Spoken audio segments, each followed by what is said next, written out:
अपना ही वाकया सुनाने में कोई हर्ज नहीं मेरा ख्याल है। आज मैं जुम्मे में नहा के वॉशरूम से निकला तो अलमारी का जो है ना, हमारे घर की अलमारी का वो दरवाजा खुला हुआ था। जैसे वो शीशा था उसका खुला हुआ था, मैं टकरा गया उससे। तो घर में मैंने बच्चों को कहा कि भाई ये बंद करना चाहिए था ना, कोई बंदा टकरा सकता है। तो GHQ से जवाब आया कि खुद भी इंसान को देखना चाहिए।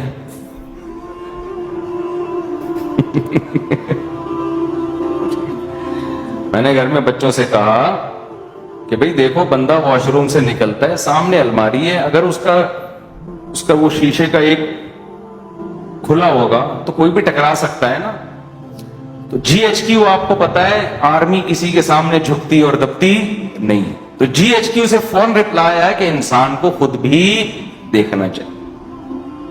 तो मुझे टकराने पे गुस्सा नहीं आया, जो GHQ से रिप्लाई आता है ना, गुस्सा तो नहीं खैर, लेकिन उस पर मैंने कहा देखो भाई, उसूल ये है कि जब कोई वजीर आजम नसीहत करे ना, तो नसीहत का फौरन रिप्लाई आना ये अच्छा, ये वैसे उसूल जिंदगी गुजारने के सीखने चाहिए। उस वक्त इंसान कहते सॉरी, उस वक्त क्या कहते, सॉरी, ये ठीक है, चलो। घरों में झगड़े यहीं से तो होते हैं। अब हम तो खामोश हो गए, क्यों आगे GHQ के आगे कौन बोल सकता है। लेकिन होता क्या है, आदमी फिर जवाब में देता है। मैं जब आपसे कह रहा हूं कि इसका दरवाजा बंद होना चाहिए, हम बाहर निकले, टकरा गया, ये मेरी गलती है, आपकी गलती है। एक तो गलती आपकी, ऊपर से आप कह रहे हो कि आपको देखना चाहिए। भाई मैं तो एकदम से निकलूंगा ना बाहर, तो वो जवाब आगे से आएगा, भाई आपके भी तो चश्मा नहीं लगा हुआ ना, नजर तो ठीक है, हमसे गलती हो गई, खिड़की खुली रह गई, ये दरवाजा खुला रह गया, तो आपको भी तो नजर आ रहा है ना। अब बताओ, इस मसले का कयामत तक कोई हल हो सकता है? मैं जवाब में कहूंगा नहीं, मेरी गलती नहीं है, क्योंकि इंसान जब अचानक निकलता है और पट खुला हुआ हो तो टकराएगा। आंख भी फूट सकती है, सर भी फट सकता है। अगला जवाब में क्या, उस वक्त टकराएगा बशर्ते कि आंखें बंद हो, खुली नहीं हो तो नहीं टकराएगा।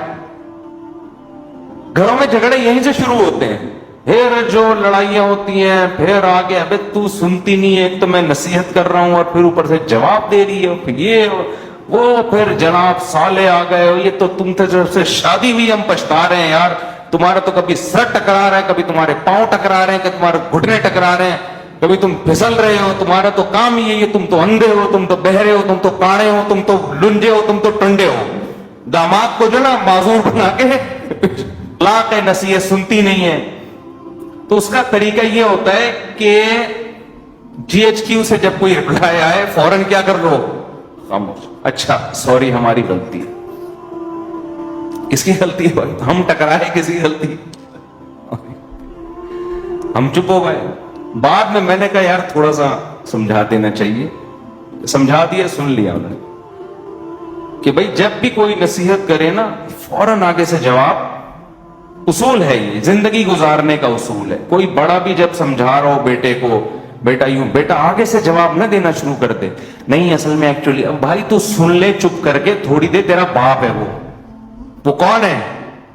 जब नसीहत कर रहा है ना, हमारे वालिद साहब का तो आदत थी, वो नसीहत कर रहे और हम आगे से जवाब दे देना, हमें पता था वालिद साहब का पारा, फिर वो कहते थे तुम्हारी इस गलती पर इतना गुस्सा नहीं आ रहा, ये जो तुम लोगों में सुनने की सलाहियत नहीं है ना, ये ज्यादा बड़ा जुर्म है,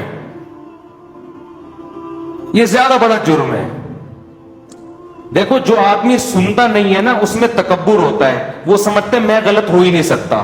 ये इसकी अलामत होती है कि आप फौरन आगे से जवाब दे। आप फर्ज कर लें कि यार मैं कौन सा फरिश्ता हूं, मेरे में गलती हो सकती है, ये वाली अगरचे नहीं है लेकिन हो तो सकती है ना, तो सुन लो यार। ज्यादा ज्यादा ये हो जाएगा मैं छोटा आप बड़े, तो कोई बात नहीं, इससे क्या हो जाता है? जो मसनूई इज्जत हासिल करने की कोशिश करता है वो कभी भी बड़ा नहीं बनता। बड़े हमेशा मुतवाज़े लोग बनते हैं। आज घरों में लड़ाइयां बहुत दफा इसलिए होती हैं, खवातीन चुप नहीं होती आगे से माजरत के साथ। मर्द जब कुछ बात कहता है ना गुस्से में, तो औरत को चाहिए चुप, خاموش ہو جائے. بعد میں سمجھا دے میاں کو آپ نے یہ جو ارشاد فرمایا تھا ایکچولی یہ غلطی اندھے کون تھے آپ. جب بات چلی جاتی ہے نا تو پھر وہ اتنا مسئلہ نہیں ہوتا.